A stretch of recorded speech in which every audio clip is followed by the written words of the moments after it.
आम्ही आकाशवाणीच्या जळगाव केंद्रावरून बोलत आहोत. 311.5 मीटर्स अर्थात 963 किलो हर्ट्झवर आपण आमचं प्रसारण ऐकत आहात. रात्रीचे 10 वाजलेत. प्रसारित करत आहोत साप्ताहिक हिंदी कार्यक्रम विविधा.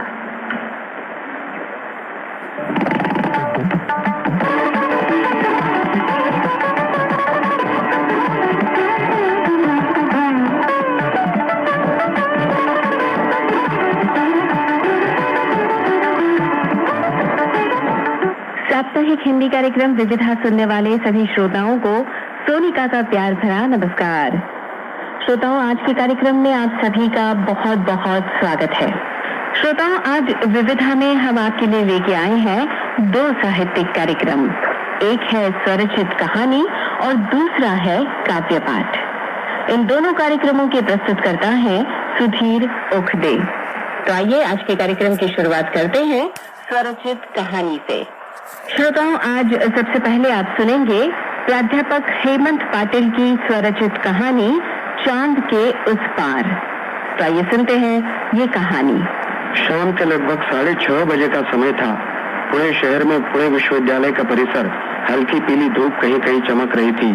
सड़कों पर गाड़ियां तेज दौड़ रही थी. सूरज आधा ढल चुका था. सभी लोग अपने घर की तरफ जा रहे थे, मानो जल्द घर पहुंचने की कोई प्रतियोगिता हो. तभी कृषि विभाग की इमारत के पास नीम के पेड़ के सामने एक बस आकर रुक गई. पेड़ पर बैठे हुए पंछियों का झुंड फड़फड़ाता हुआ उड़ गया. अंजलि को अपने आप को संभाला. बैग उठाकर वह बस में बैठ गई. बस में नीलकंठ नहीं होने से उसको निराशा हुई. बस फिर अपनी गति से दौड़ने लगी. तब खिड़की से आ रही ठंडी हवा से उसे राहत मिली. आज वह पीएचडी की डिग्री लेकर घर आ रही थी. 1 घंटे के बाद वह अपने घर में थी. थोड़ी देर बाद जब नीलकंठ ने उसे पीएचडी डिग्री प्राप्त करने पर फोन पर बधाई दी, तब उसने राहत की सांस ली. अनुसंधान का अध्याय तो अभी शुरू हुआ था. वह अपने आप पर गर्व महसूस करने लगी. काफी परिश्रम के बाद उसे यह सफलता मिली थी. साथ साथ अनुशासन तो उसके जीवन का हिस्सा था. अब वह डॉक्टर अंजलि सप्रे थी. आईने में देखकर उसे सुखानुभूति हुई. पुणे के साधारण परिवार में जन्मी बुद्धिमान लड़की अंजलि सप्रे ने एसपी स्नातकोत्तर कॉलेज में एमएससी भौतिकी विभाग में प्रवेश लिया. 2 महीनों के बाद उसे सरकारी स्कॉलरशिप मिलने लगी. वह पहले ही वर्ष प्रोफेसर माया भार्गव के संपर्क में आई. माया की मदद से उसने राज्य स्तरीय विज्ञान प्रदर्शनी में हिस्सा लिया. उसमें वह अव्वल आई. तब से मानो उसके जीवन की दिशा ही बदल गई. स्वरचित अनुसंधान प्रपत्र की सफल प्रस्तुति से उसका आत्मविश्वास बढ़ गया.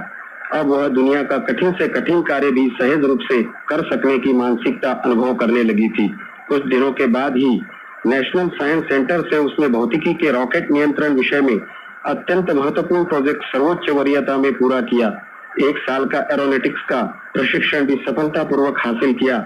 इस प्रकार राष्ट्रीय स्तर पर भी अपनी क्षमताओं को प्रमाणित किया. प्रयोगशाला के कुंड में धीरे धीरे तपते हुए वैज्ञानिक का स्तर प्राप्त किया.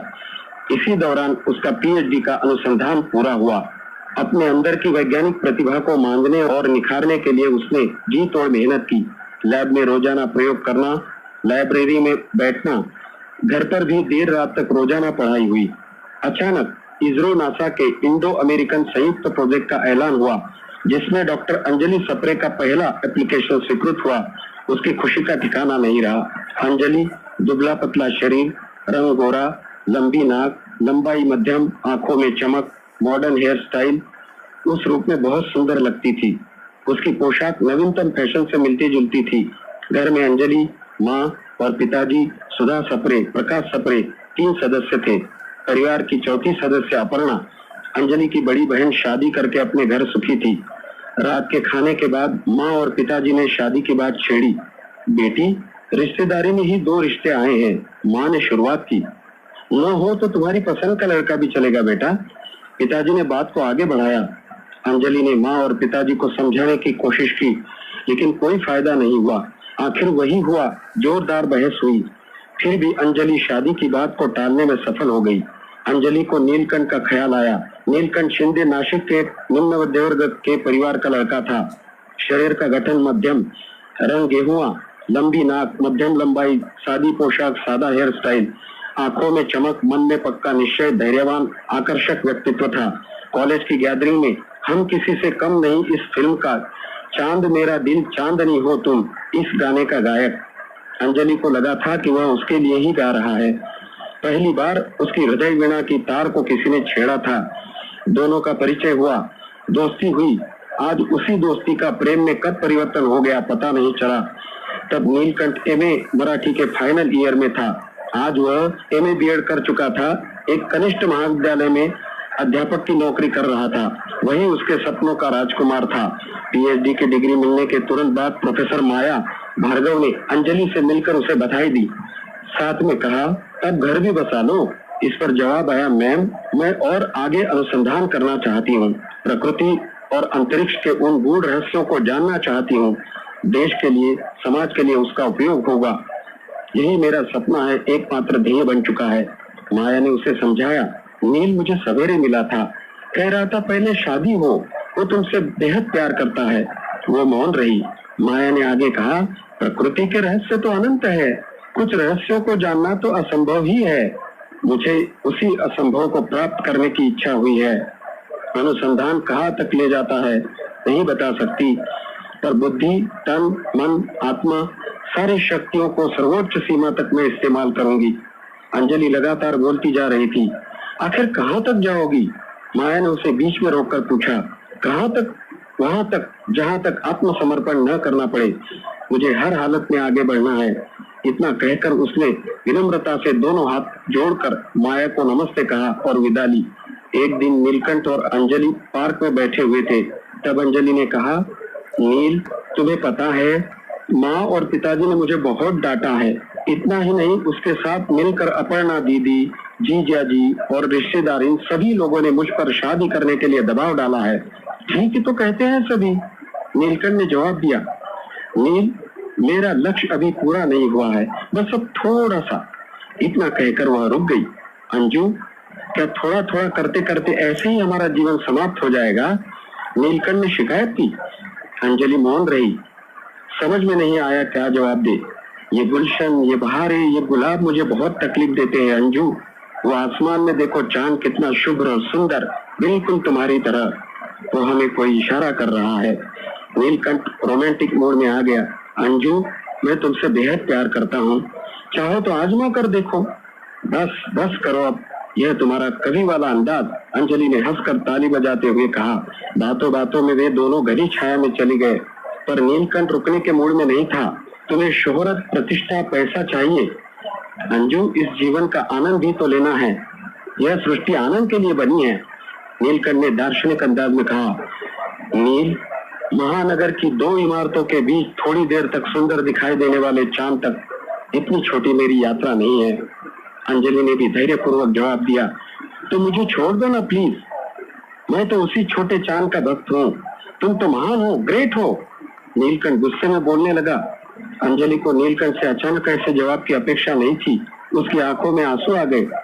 थोड़ी देर मौन रहा। नील, मैं चाहती हूँ इस फैसले में तुम मेरा साथ दो, अंजलि मजबूरी के अंदाज में बोली। कभी नहीं, कभी नहीं। इतना कहकर दोनों हाथ जोड़कर वह रोने लगा। वह टूट गया। अंजू भी यह देखकर फूट फूट कर रोने लगी।